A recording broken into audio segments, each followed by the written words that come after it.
നമസ്കാരം, ഏവർക്കും പുതിയ വീഡിയോയിലേക്ക് സ്വാഗതം. ഇന്ന് ഡെവലപ്മെൻറ്റ് സീരീസിൽപ്പെട്ട മറ്റൊരു വീഡിയോ ആയിട്ടാണ് നിങ്ങളുടെ മുന്നിലേക്ക് വന്നിരിക്കുന്നത്. നമുക്കെല്ലാവർക്കും അറിയാം, ഇന്ന് ഏറ്റവും പ്രധാന ഹോട്ട് ടോപ്പിക്ക് കേരളത്തിലേതെന്ന് പറയുന്നത് KSRTC ആണ്. KSRTCയുടെ കുറേ ബസ്സുകൾ കണ്ടം ചെയ്യാനായിട്ട് കിടക്കുന്നു എന്നൊക്കെ പറഞ്ഞിട്ട് നമ്മൾ സ്ഥിരം വാർത്ത വരികയാണ്. ഇനി എന്ത് KSRTC ചെയ്യും, എങ്ങനെയാണ് അതിൻ്റെ മോഡ് ഓഫ് ഓപ്പറേണ്ട എന്നൊക്കെ പറഞ്ഞിട്ടുള്ള കുറേ കാര്യങ്ങൾ അത് ഗവൺമെൻറ് അവരുടെ രീതിക്ക് ചെയ്യുന്നുണ്ട്. നമ്മൾ നമ്മുടേതായിട്ടുള്ള രീതിയിൽ ചെറിയൊരു ഫാക്ട് ചെക്ക് അല്ലെങ്കിൽ നമ്മളതായിട്ടുള്ള കുറച്ച് കാഴ്ചപ്പാടുകളൊക്കെ ആയിരിക്കും ഇതിലൂടെ പറയുന്നത്. എങ്ങനെ KSRTC ലാഭത്തിലാകും? വീഡിയോയിലേക്ക് കടക്കാം. KSRTC ഒരു മുഖവുരയ്ക്ക് ആവശ്യമില്ല. നമ്മളെല്ലാവരും ആനവണ്ടി എന്ന പേരിൽ സ്നേഹത്തോടെ വിളിക്കുന്ന, നമുക്കെല്ലാവർക്കും ഗ്രഹാതുരത്വം അല്ലെങ്കിൽ ഒരു ഗ്രഹാതുരം സ്മരണകൾ കൊണ്ടുവരുന്ന ഒരു ബസ്സുകളാണ്. നമ്മൾ കുഞ്ഞുനാളിൽ ഒത്തിരി തവണ, എല്ലാവരൊന്നും പറയുന്നില്ല, പക്ഷേ കേരളത്തിൽ ഒട്ടുമുക്കിയ പേരും യാത്ര ചെയ്തിട്ടുണ്ടാവും, ഇന്നും യാത്ര ചെയ്യുന്നവരുണ്ടാവും. വളരെ ദുർഘടം പിടിച്ച സ്ഥലങ്ങളിൽ പോലും അവർ സർവീസ് നടത്താറുണ്ട്. ലാഭേച്ഛ ഇല്ലാതെ അവർ സർവീസ് ചെയ്യുന്നുണ്ട്. അപ്പോൾ അങ്ങനെ ഒരു പ്രൗഢഗംഭീരമായിട്ടുള്ളൊരു ഹിസ്റ്ററിയുള്ളൊരു സ്ഥാപനമാണ് KSRTC. നമ്മുടെ പണ്ട് ട്രാവൻകൂർ ആ ഒരു ബസ് കോർപ്പറേഷനിൽ നിന്ന് തുടങ്ങി, TSTD നിന്ന് തുടങ്ങിയിട്ട് ഇന്നത് KSRTC ആയിട്ട് നിൽക്കുന്നുണ്ട്. KSRTCക്ക് നമ്മുടെ നാട്ടിലിപ്പോൾ പലയിടത്തും സർവീസുകളൊക്കെ ഉണ്ട്. എന്നാൽ കുറേ കാലമായിട്ട് KSRTC ഒരു നോൺ പ്രോഫിറ്റിംഗ് ഏജൻസി ആയിട്ട് മാറിക്കൊണ്ടിരിക്കുകയാണ്. അതിന് ഒത്തിരി കാരണങ്ങളുണ്ട്. അപ്പോൾ നമുക്ക് ഇപ്പോഴത്തെ പ്രസൻറ്റ് സ്റ്റാറ്റസ് എന്താണെന്ന് നോക്കാം. ഇപ്പോഴത്തെ പ്രസൻറ്റ് സ്റ്റാറ്റസ് എന്ന് പറയുന്നത് KSRTC ഇപ്പോൾ രണ്ടൊക്കെ ആയി, KSRTC സ്വിഫ്റ്റൊക്കെ. പക്ഷേ സ്വിഫ്റ്റിനെ പറ്റി എടുത്ത് പറയണം. സ്വിഫ്റ്റ് വളരെ നല്ല രീതിയിലാണ് ഇപ്പോൾ മുന്നോട്ട് കൊണ്ടുപോകുന്നത്, വളരെ നല്ല പ്രൊഫഷണൽ വഴിയിലാണ്. അപ്പോൾ ദീർഘദൂര സർവീസുകളിൽ അങ്ങോട്ടേക്ക് മാറ്റുന്നുണ്ട്. അപ്പോൾ അതെല്ലാം കൂട്ടിക്കലർത്തിക്കൊണ്ടുള്ളൊരു സംഗതിയായിരിക്കും നിങ്ങളടുത്ത് പറയുന്നത്. അപ്പോൾ ഏറ്റവും പുതുതായിട്ട് നമുക്ക് ഏകദേശം 130ഓളം KSRTC സ്വിഫ്റ്റിന് വേണ്ടിയിട്ട് സൂപ്പർ ഫാസ്റ്റ് ബസ്സുകൾ വരുന്നുണ്ടെന്നാണ് പറയുന്നത്. വളരെ മനോഹരമായിട്ടുള്ള ബസ്സുകളാണ് വന്നുകൊണ്ടിരിക്കുന്നത്. നമ്മുടെ കളർ പാറ്റേണൊക്കെ സെയിം തന്നെയാണ്. പക്ഷേ ബസ്സിനെല്ലാം ഒരു പച്ച മലയാളത്തിൽ പറഞ്ഞ ഒരു മെനയുണ്ട് കേട്ടോ കാണാനായിട്ട്. അപ്പോൾ ഒരു ഏച്ചി കെട്ടൽ ഇപ്പം കുറവാണ്. അപ്പോൾ നന്നായിട്ടുണ്ട്. ഫ്രണ്ടൊക്കെ കാണാൻ വളരെ നന്നായിട്ടുണ്ട്. അകത്ത് ക്യാമറ സിസ്റ്റംസൊക്കെ ഉണ്ട്. അപ്പോൾ വളരെ നല്ല രീതിയിൽ തന്നെയാണ് പോകുന്നത്. പക്ഷെ നമ്മുടെ വിഷയം എന്ന് പറയുന്നത്, ഇതൊക്കെ കൊണ്ട് നമ്മുടെ KSRTC രക്ഷപ്പെടുമോ? KSRTCയുടെ ഫ്യൂച്ചർ എന്ന് പറഞ്ഞാൽ ഇലക്ട്രിക്കോ അല്ലെങ്കിൽ ഭാവിയിൽ വരാൻ പോകുന്ന ഹൈഡ്രജൻ സെൽ പവേർഡ് ആയിട്ടുള്ള സംഗതികളോ തന്നെ ആയിരിക്കും.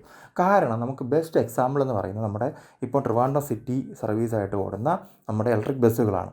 അതൊരു 23 മുതൽ 33 വരെ റുപ്പീസ് ആണ് അതിനൊരു കിലോമീറ്ററിലേക്ക് ചിലവാക്കുന്ന, ഡിപ്പെൻഡ്സ് അപ്പോൾ ദ റൂട്ട്. അപ്പോഴത്തേക്കും അങ്ങനെ വരുമ്പോൾ അത് ലാഭകരമായിട്ടാണ് ഓടുന്നത്. അപ്പം നമുക്ക് KSRTCക്ക് വേറെ ഒരിടത്തോട്ടും പോകണ്ട. നമുക്ക് അവരുടെ ആ വിജയിച്ച മോഡൽ, ആ വിജയിച്ച ഫോർമുല തന്നെ അവർ വേറെയുള്ള ഡിസ്ട്രിക്ട്സിലും കൂടെ അഡോപ്റ്റ് ചെയ്ത് കഴിഞ്ഞാൽ സിറ്റി സർവീസിന് വേണ്ടിയിട്ടുള്ള ആ ഒരു കാര്യം സെറ്റാണ്. അതുപോലെ തന്നെ സിറ്റിക്ക് പുറത്തേക്ക് ഓടാനായിട്ട് ഇപ്പോൾ ഏകദേശം 400ഓളം ബസ്സുകൾ കേന്ദ്ര സർക്കാരിൻ്റെ ഭാഗമായിട്ടുള്ള ഏതോ പ്രോജക്റ്റിൽ വരുന്നുണ്ട്. അപ്പോൾ ആ പ്രോജക്റ്റിൽ വരുമ്പോൾ അതും നല്ല രീതിയിൽ ഓടിച്ചാൽ, ഇതിൽ നല്ല രീതിയിൽ ഓടിക്കുക എന്ന് പറയുന്നത് നല്ല മാനേജ്മെൻറ്റാണ്. ആ നല്ല രീതിയിൽ നമ്മളത് മാനേജ് ചെയ്ത് നമ്മൾ നല്ല രീതിയിൽ മെയിൻറ്റെയിൻ ചെയ്ത് നമ്മൾ കാര്യങ്ങൾ മുന്നോട്ട് കൊണ്ടുപോയി കഴിഞ്ഞാൽ നമുക്ക് ലാഭത്തിലാക്കാൻ പറ്റും. നമുക്ക് ബസ്സുകൾ, പഴയ ബസ്സുകളൊക്കെ ഇപ്പോൾ കിടന്ന് ഓടുന്നത് കേട്ടപ്പോൾ എനിക്ക് തോന്നിയത്, ഈ പഴയ ബസ്സുകളുടെ ഡീസലിൻ്റെ കോസ്റ്റൊക്കെ എത്രയായിരിക്കും? നമുക്കിപ്പം ഓൺ ആൻ ആവറേജ് ഇപ്പോൾ പറയുന്നത് 74 ആണ്. പക്ഷേ നമ്മുടെ സിറ്റിയിൽ ഓടുന്നതോ അല്ലെങ്കിൽ സബർബിലൊക്കെ ഓടുന്ന ബസ്സുകൾ, നമ്മുടെ ലോക്കൽ ബസ്സുകൾ, അതിൻ്റെയൊന്നും ഈ പറയുന്ന കോസ്റ്റ് എന്ന് പറയുന്ന, ഓപ്പറേഷണൽ കോസ്റ്റ് എന്ന് പറഞ്ഞാൽ 74 ആയിരിക്കത്തില്ല, അതൊക്കെ മേലെ ആയിരിക്കും. നമുക്ക് അത്രത്തോളം ഡീസൽ കത്തിച്ച് കളയേണ്ടി വരുന്നുണ്ട്. അത്രത്തോളം നമ്മൾ നമ്മുടെ നാടിനെ പൊല്യൂട്ട് ചെയ്യുന്നുണ്ട്. അപ്പോൾ നമുക്ക് അത്രത്തോളം സംഗതികൾ കുറച്ചുണ്ട്. അപ്പോൾ നിങ്ങൾക്കൊരു ചോദ്യം ഉണ്ടാവും, ഇപ്പം വന്ന 130 ബസ്സുകൾ അത് ഇനി ഭാവിയിൽ അത് ഉപകരിക്കും. അതായത് നമുക്ക് നമ്മുടെ ഈ പറയുന്ന ഈ ബസ്സുകളുണ്ടല്ലോ, ഇലക്ട്രിക് ബസ്സുകൾ, അപ്പോൾ ആ ബസ്സുകൾ ഓടിക്കാൻ പറ്റാത്ത ദുർഗം പിടിച്ച ഏരിയാസ് ഉണ്ടാകും. അവിടേക്ക് നമുക്ക് ഡിപ്ലോയ് ചെയ്യാനായിട്ട് പറ്റും. പിന്നെ ഈ ഫ്രീക്വൻസി ഓഫ് സർവീസ്, നമ്മൾ ഈ ബസ്സുകളുടെ എല്ലാം പ്രധാന പ്രശ്നം എന്ന് പറഞ്ഞാൽ ഒന്നിനു പുറകെ ഒരേ റൂട്ടിൽ ബസ്സുകൾ പോകുന്നുണ്ടാവും. അതൊക്കെ മാറ്റേണ്ടതായിട്ടുണ്ട്. അത് മാറ്റണമെങ്കിൽ നമുക്ക് നമ്മുടെ മൊത്തം KSRTC സിസ്റ്റംസും, KSRTC എല്ലാം സ്വിഫ്റ്റ് എന്ന എന്ത് ട്രാൻസ്പോർട്ട് സിസ്റ്റം ആയിരുന്നാലും അത് ഒരു ആപ്പിൻ്റെ കീഴിൽ കൊണ്ടുവരേണ്ടതുണ്ട്. നമുക്ക് ഇപ്പോൾ കൃത്യസമയത്ത് ഇങ്ങനെ സമയം വെച്ചിട്ടാണ് നമ്മൾ ബസ്സുകൾ ഓടിക്കുന്നത്. അപ്പോൾ അതൊക്കെ ലോങ് ഡിസ്റ്റൻസിന് ഓക്കെ, അല്ലാതെ നമ്മുടെ ഷോർട്ട് ഡിസ്റ്റൻസ് അല്ലെങ്കിൽ നമ്മുടെ സിറ്റി സർവീസിൻ്റെയൊക്കെ നീഡ് ബേസ്ഡ് ആയിട്ട് ഓടിക്കേണ്ട ആവശ്യമുണ്ട്. അപ്പോൾ നീഡ് ബേസ്ഡ് ആയിട്ട് ഓടിക്കുമ്പോഴത്തേക്കും ബസ്സുകൾ വരുന്ന സമയം ആൾക്കാർക്ക് അറിയണം. അപ്പോൾ ഞാൻ പെട്ടെന്ന് ഒരു ആപ്പ് എടുത്തിട്ട് ആ ആപ്പിൽ ഞാൻ നിൽക്കുന്ന ലൊക്കേഷനും എനിക്ക് പോവേണ്ട ലൊക്കേഷനും എല്ലാം അയച്ചു കഴിഞ്ഞാൽ എനിക്ക് ഡയറക്റ്റ് ബസ് ഇപ്പോൾ ഇത്ര മിനിറ്റിനകത്ത് വരും എന്ന് പറയുന്നൊരു സിസ്റ്റം നമ്മളിലേക്ക് വന്നു കഴിഞ്ഞാൽ അത് ആൾക്കാർക്ക് വളരെയധികം ഉപകാരപ്രദമാകുന്ന ഒന്നാണ്. അല്ലെങ്കിൽ ആ സമയത്ത് ഇന്ന റൂട്ട്, അതായത് ഇപ്പോൾ കവടിയാർന്ന് തിരുവനന്തപുരം പോകാനായിട്ട് ഞാനൊരു മാറിയൊരു ബ്രോഡിലാണ് നിൽക്കുന്നത്. അപ്പോൾ ആ റോഡിൽ നിന്ന് വേറൊരു സ്ഥലത്തേക്ക് വന്ന് അവിടെ നിന്ന് അടുത്ത ബസ് എടുക്കാവുന്ന കണക്ഷൻ ബസ്സുകൾ നമുക്ക് അതിൽ നിന്ന് കാണിക്കാനായിട്ട് പറ്റും. അത് നമ്മുടെ ട്രാൻസ്പോർട്ട് സിസ്റ്റംസ് മൊത്തം ഇൻ്റഗ്രേറ്റ് ചെയ്ത് കഴിഞ്ഞാൽ, KSRTC മാത്രമല്ല ട്രെയിനുകളും അതുപോലെ തന്നെ ബസ്സുകളും എല്ലാം കുറച്ചുകൂടെ ഇൻ്റഗ്രേറ്റ് ചെയ്ത് കഴിഞ്ഞാൽ വളരെയധികം മെച്ചമാണ്. അപ്പോൾ അതിലോട്ടൊന്നും പോകുന്നില്ല, അറ്റ്ലീസ്റ്റ് KSRTCകൾ ഇൻ്റഗ്രേറ്റ് ചെയ്താൽ മതിയാവും ഫോർ ദ ടൈം ബി. അങ്ങനെ നമുക്ക് ഓരോ ബസ്സിനെയും നമുക്ക് ട്രാക്ക് ചെയ്യാൻ പറ്റും, എത്ര മിനിറ്റിനുള്ളിൽ എത്തും, എപ്പോഴാണ് ബസ്, എപ്പോൾ എവിടെ ബസ് എത്തി നിൽക്കുന്നു, അതനുസരിച്ച് നമുക്ക് പ്ലാൻ ചെയ്തിറങ്ങാൻ പറ്റും. മറ്റേ നമ്മളുടെ ഒരു ഐഡിയ, ഇന്ന സമയത്ത് നമുക്ക് വർക്കല പോകേണ്ട ബസ്, അല്ലെങ്കിൽ ഇന്ന സമയത്ത് നമുക്ക് മലപ്പുറം പോകേണ്ട ബസ്, ഇങ്ങനെയാണ് നമ്മൾ പലപ്പോഴും ചിന്തിച്ചിറങ്ങുന്നത്. അപ്പോൾ അതിൽ നിന്നെല്ലാം മാറി നമ്മുടെ ഇന്നത്തെ കാലത്ത് ആ രീതിക്ക് മാറിക്കഴിഞ്ഞാൽ നമുക്ക് വളരെയധികം ഉപകാരപ്രദവുമാണ്. അത് KSRTCക്ക് ലാഭമുണ്ടാക്കാൻ പറ്റിയൊരു മാർഗവുമാണ്. കാരണം എല്ലാ സമയത്തും അവർക്ക് ഫ്രീക്വൻസി കൂട്ടി ഓടിക്കേണ്ട ആവശ്യമില്ല ബസ്സുകളുടെ. ആൾക്കാർ കുറഞ്ഞ സമയത്ത് കുറച്ച് ഓടിച്ചാൽ മതി. പക്ഷേ നമ്മളല്ലാത്ത രീതി ഫോളോ ചെയ്യുമ്പോൾ ഉള്ള പ്രശ്നമാണ് നേരത്തെ പറഞ്ഞത്, ആൾക്കാർക്ക് ഒരു ഐഡിയ ഉണ്ടാവില്ല. അതിന് വേണ്ടിയിട്ട് പ്രോപ്പറായിട്ട് ആപ്പ് എങ്ങനെ ഉപയോഗിക്കണമെന്നും പറഞ്ഞു കൊടുക്കുന്നത് മറ്റു കാര്യം. പിന്നെ നമ്മളെല്ലാം ഇടയിൽ കണ്ടതാണ് KSRTC ബസ്സുകളിൽ നിന്ന് പരസ്യം പതിക്കരുത്, അങ്ങനെയൊക്കെയുള്ള സംഭവങ്ങൾ. KSRTC ബസ്സിൽ പതിക്കേണ്ട. KSRTC ഡെഡിക്കേറ്റഡ് ആയിട്ട് അഡ്വർടൈസ്മെൻറ്റ് വാൻസോ അഡ്വർടൈസ്മെൻറ്റ് ബസ്സസോ ഇറക്കാമല്ലോ, വിത്ത് ഫുള്ള് 3 സൈഡും LED ആയിട്ട് ചെയ്തുകൊണ്ട് ആ ലേറ്റസ്റ്റ് ആയിട്ടുള്ള LED വോളുകളോ അല്ലെങ്കിൽ മറ്റുള്ളവർക്ക് ഡിസ്റ്റർബൻസ്, കണ്ണിന് പ്രശ്നം വരാത്ത രീതിയിലുള്ള പലതും ഇപ്പോൾ നമുക്ക് കാണാൻ സാധിക്കുന്നുണ്ട്. ഈ ഇടയ്ക്കാണെന്ന് തോന്നുന്നു ഞാൻ നമ്മുടെ പ്രമുഖരായ ഒരു യൂട്യൂബറുണ്ട് സുജിത് ഭക്തൻ, ടെക് ട്രാവൽ ഈറ്റിൻ്റെ, അദ്ദേഹത്തിൻ്റെ വീഡിയോയിൽ ജപ്പാനിലാണെങ്കിൽ അവിടെ ഈ ട്രക്കുകളാണ് ഈ പരസ്യം കൊണ്ട് നടക്കുന്നത്. ഒരു പരസ്യമല്ല ഒരു ട്രക്കിൽ വരുന്നത്, മാറി മാറി ഇഷ്ടംപോലെ പരസ്യങ്ങൾ വരുന്നുണ്ട്. അപ്പം നമ്മുടെ ഒരു ഡിപ്പോയിലുള്ള അല്ലെങ്കിൽ പല ഡിപ്പോകളിലുള്ള ബസ്സുകളെ ഇതുമായിട്ട് ഏതെങ്കിലും ഒരെണ്ണം ചേഞ്ച് ചെയ്താൽ മതി, അല്ലെങ്കിൽ ഒരു ട്രക്ക് അങ്ങ് വാങ്ങിച്ചാൽ മതി ഒരു ബസ്സിന് പകരം. എന്നിട്ട് ഇത് ഓട്ടിച്ച് കഴിഞ്ഞാൽ ഈ പ്രശ്നം ഒരു പരിധിവരെ സോൾവ് ആവും. അപ്പോഴും ലൂപ്പ് ഹോൾസോ RTO നിയമങ്ങളൊക്കെ വരും, അതൊക്കെ നമുക്ക് മാറ്റാവുന്നുള്ളതേ ഉള്ളൂ. കാരണം ഇതിലേക്ക് വേണ്ടിയിട്ട് നമുക്ക് ഒരു പുതിയ സിസ്റ്റം, അത് ബാക്കിയുള്ള നാട്ടിലും കുറച്ച് കഴിയുമ്പോൾ അനുവർത്തിക്കാൻ തുടങ്ങും. ഇത് ലോകത്തെല്ലായിടത്തും അനുവർത്തിക്കുന്ന ഒന്നാണ്. അപ്പോൾ ലോകത്തിലുള്ളാത്ത പ്രശ്നം നമ്മുടെ നാട്ടിൽ വരേണ്ടതില്ലല്ലോ. അപ്പോൾ അങ്ങനെ നമുക്ക് വ്യത്യസ്തമായ രീതികൾ കാണിച്ചുകൊണ്ട് നമുക്ക് പറയാം, ബസ്സിൽ ഒരു പരസ്യമല്ലേ പതിക്കാൻ പറ്റത്തുള്ളൂ പറ്റട്ടെ, ഇത് എത്ര പരസ്യങ്ങളാണ് നമുക്ക് കാണിക്കാൻ പറ്റുന്നത്. അപ്പോൾ അങ്ങനെ അവർക്ക് വരുമാനം ഉണ്ടാക്കിക്കൂടെ.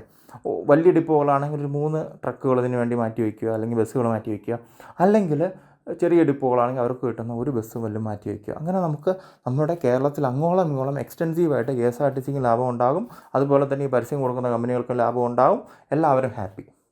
അപ്പോൾ അങ്ങനെ ഒരു സ്ഥിതിക്ക് പോവാം. എൻ്റെ പരിമിതമായ അറിവ് വെച്ചിട്ടാണ് ഞാൻ പറയുന്നത്. ആർക്കെങ്കിലുമൊക്കെ അഭിപ്രായ വ്യത്യാസങ്ങളുണ്ടെങ്കിൽ പറയാൻ പറ്റും. അതുപോലെ തന്നെ നമുക്ക് വേണ്ടത്, നമ്മൾ പലപ്പോഴും നമ്മൾ പുതിയ ഐഡിയാസൊക്കെ കൊണ്ടുവരുമ്പോൾ പലപ്പോഴും KSRTC എന്നുള്ള ഭാഗത്തു നിന്നുള്ളത് കാണുന്നതെന്ന് പറഞ്ഞു കഴിഞ്ഞാൽ അവർക്ക് ആ ഐഡിയാസ് എടുക്കാൻ താല്പര്യമില്ല. അത് ആരാണെന്നുള്ള കാര്യം നിങ്ങൾക്ക് മനസ്സിലാവും, യൂണിയൻസ് തന്നെയാണ്. യൂണിയൻസിനോടുള്ള അഭ്യർത്ഥനയാണ്, നമ്മൾ ഇരിക്കുന്ന കൊമ്പ് നമ്മൾ മുറിക്കരുത്, നമ്മൾ കാലികമായിട്ട് മാറണം. മാറിയാൽ മാത്രമേ നമുക്ക് സസ്റ്റൈനബിലിറ്റി ഉള്ളൂ. അപ്പോൾ നിങ്ങൾ എല്ലാവർക്കും വേണ്ടി ചിന്തിക്കുവാണെങ്കിൽ നമ്മളെല്ലാവരും ഒന്നാണ്. ഈ ആൾക്കാരെല്ലാവർക്കും വേണ്ടി KSRTCയിലെ ഓരോ ജീവനക്കാരും ആ രീതിയിൽ ചിന്തിച്ച് വേണം മുന്നോട്ട് പോകാനായിട്ട്. ഇത് ജനങ്ങളുടെ കാശ് കൊണ്ടാണ് ഈ ബസ്സുകൾ വരുന്നത്, അത് പ്രത്യേകം ചിന്തിക്കണം. പിന്നെ ഇത് ലാഭകരമായിട്ട് ഓടിച്ചാൽ മാത്രമേ നമുക്ക് അന്നം കിട്ടുകയുള്ളൂ. അപ്പോൾ ഒരു കാലത്ത് മറ്റൊരു രീതിയിൽ ഫോക്കസ് ചെയ്തുകൊണ്ടിട്ടാണ് വന്നത്, കാലം മാറിയത് കൂടെ നമ്മൾ ആലോചിക്കണം. കാലത്തിനൊത്ത് നമുക്ക് സഞ്ചരിക്കാൻ കഴിയണം. അപ്പോൾ അങ്ങനെ പോകുമ്പോഴത്തേക്കും നമുക്ക് കാലികമായിട്ടുള്ള മാറ്റങ്ങൾ നമ്മൾ അക്സെപ്റ്റ് ചെയ്ത് ആ ചലഞ്ചസ് ഏറ്റെടുത്ത് മുന്നോട്ട് കൊണ്ടുപോകണം. നിങ്ങൾക്കും ഞങ്ങൾക്കും ജനങ്ങൾക്കും എല്ലാവർക്കും വിജയിക്കാൻ അങ്ങനെ സാധിക്കത്തുള്ളൂ.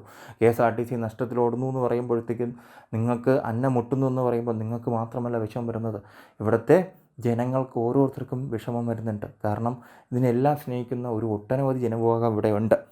അപ്പോൾ നിങ്ങളെ ബുദ്ധിമുട്ട് മനസ്സിലാക്കുന്നവരുണ്ട്. അപ്പോൾ ഐഡിയാസ് വരുമ്പോൾ ഐഡിയാസ് ഉൾക്കൊള്ളുക, അത് മുന്നോട്ട് കൊണ്ടുപോവുക. അങ്ങനെയല്ലേ നമ്മൾ ചെയ്യേണ്ടത് ഇക്കാലത്ത്. അല്ലാതെ നമ്മൾ പണ്ടത്തെ സിസ്റ്റംസും പറഞ്ഞുകൊണ്ടിരുന്നിട്ട് വല്ല കാര്യമുണ്ടോ? അതേപോലെ തന്നെ മികച്ച രീതിയിലുള്ള ഈ KSRTC ലൊക്കേഷൻസൊക്കെ പല പ്രാവശ്യം പറഞ്ഞിട്ടുണ്ട്, ഇതെല്ലാം പ്രൈം ലൊക്കേഷൻസാണ്. ഇതൊക്കെ നമുക്ക് കുറച്ചുകൂടെ ഇരുന്ന് തിങ്ക് ചെയ്ത് കഴിഞ്ഞാൽ ഈ പ്രോപ്പർട്ടീസിൽ നിന്നൊക്കെ നമുക്ക് നല്ലൊരു കാശ് ഉണ്ടാക്കാനായിട്ട് സാധിക്കും. അപ്പോൾ പലതും പറയും, പലതും ഇപ്പോൾ തന്നെ ഈട് വെച്ചിട്ടുണ്ട്, അതിൽ നിന്നെല്ലാം റിക്കവർ ചെയ്യണം. അതിന് വേണ്ടിയിട്ടൊരു പാക്കേജ് കിട്ടി റിക്കവർ ചെയ്തിട്ട് പിന്നീട് നിങ്ങൾ ആരും സഹായം ചോദിക്കാൻ പോകരുത്. നിങ്ങളുടെ സ്വന്തം കാലിൽ നിന്ന് എൻ്റെ സ്ഥാപനം അല്ലെങ്കിൽ എൻ്റെ സ്വന്തം കമ്പനി എന്ന് പറഞ്ഞുകൊണ്ട് നിങ്ങൾ മുന്നോട്ട് പോയി കഴിഞ്ഞാൽ നിങ്ങൾക്ക് ഉറപ്പായിട്ടും KSRTCയിലെ ഓരോ ജീവനക്കാരും ഈ രീതിയിൽ ചിന്തിച്ചാൽ വിജയിക്കാൻ സാധിക്കും. അത് നിങ്ങളുടെ മാത്രം വിജയമായിരിക്കത്തില്ല, അത് കേരളത്തിൻ്റെ വിജയമായിരിക്കും. നമുക്ക് നല്ല ബസ്സുകൾ കൊണ്ടുവരണം. ആ നല്ല ബസ്സുകൾ നല്ല രീതിയിൽ മെയിൻറ്റെയിൻ ചെയ്ത് മുന്നോട്ട് കൊണ്ടുപോകണം. നിങ്ങൾ കാര്യമായിട്ടുള്ള അഡ്വാൻസ്മെൻ്റ് എല്ലാം നിങ്ങളുടെ ടെക്നോളജീസിൽ വരുത്തണം. അതുപോലെ തന്നെ മാനേജ്മെൻറ്റും പഴയ രീതിയെല്ലാം മാറ്റി നമുക്ക് മുന്നോട്ട് പോകണം. ഗവൺമെൻറ്റും നിങ്ങളുടെ ഫുൾ സപ്പോർട്ടിനുണ്ടാവും. നല്ല ഐഡിയാസ് ഗവൺമെൻറ്റും നമ്മുടെ സംഘടനകളെല്ലാം ഒരുമിച്ച് നിന്ന് കഴിഞ്ഞാൽ മാത്രമേ ഇത് നമുക്ക് സാധിക്കാനായിട്ട് സാധിക്കത്തുള്ളൂ. അപ്പം നമ്മളുടെ KSRTCയിലെ ഭാവി എന്ന് പറയുന്നത് നമ്മുടെ ഇപ്പം കറൻ്റ്ലി ഇലക്ട്രിക്കാണ്. ഈ ഹൈഡ്രജൻ വരുമ്പോൾ അതിലേക്ക് നമുക്ക് മാറാനായിട്ട് പറ്റും. അപ്പോൾ അങ്ങനെ നമുക്ക് കോസ്റ്റ് കട്ട് ചെയ്ത് താഴോട്ട് കൊണ്ടുവന്നാൽ മാത്രമേ നമുക്ക് മുന്നോട്ട് കൊണ്ടുപോകാൻ സാധിക്കത്തുള്ളൂ. ഇപ്പോൾ ഓപ്പറേഷണൽ കോസ്റ്റ് ചില ബസ്സിൻ്റെ കാര്യം ഭാവിയിൽ വരുന്ന കുറച്ച് ഇലക്ട്രിക് ബസ്സിൻ്റെ കാര്യമൊക്കെ ഇപ്പോൾ പറയുന്നുണ്ട് 40ലേക്കൊക്കെയാണെന്ന്. അത് നെഗോഷിയേറ്റ് ചെയ്തോ എന്തെങ്കിലുമൊക്കെ പറഞ്ഞ് അതിൻ്റെ റേറ്റ്സൊക്കെ കുറഞ്ഞു കഴിഞ്ഞാൽ നമുക്കത് നല്ല രീതിയിൽ മുന്നോട്ട് കൊണ്ടുപോകാൻ പറ്റും.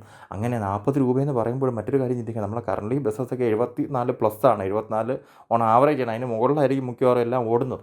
അപ്പോൾ അതുകൂടെ നമ്മൾ ചിന്തിക്കണം. അപ്പോഴും നമ്മളെ പ്രസൻറ്റ് ഓപ്പറേഷൻ കോസ്റ്റ് ചെയ്യുന്നത് വളരെ കുറവാണ്. അങ്ങനെ ഒരു ഓപ്ഷൻ വരുമെങ്കിൽ അത് എടുക്കുക തന്നെ വേണം.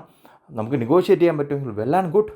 അപ്പോൾ നമുക്ക് മറ്റൊരു വീഡിയോയിൽ കാണുന്നവരെ ഒരു കാര്യം മാത്രം നിങ്ങളെല്ലാവരും ഓർമ്മിക്കുക, ഇരിക്കുന്ന കൊമ്പ് മുറിക്കരുത്.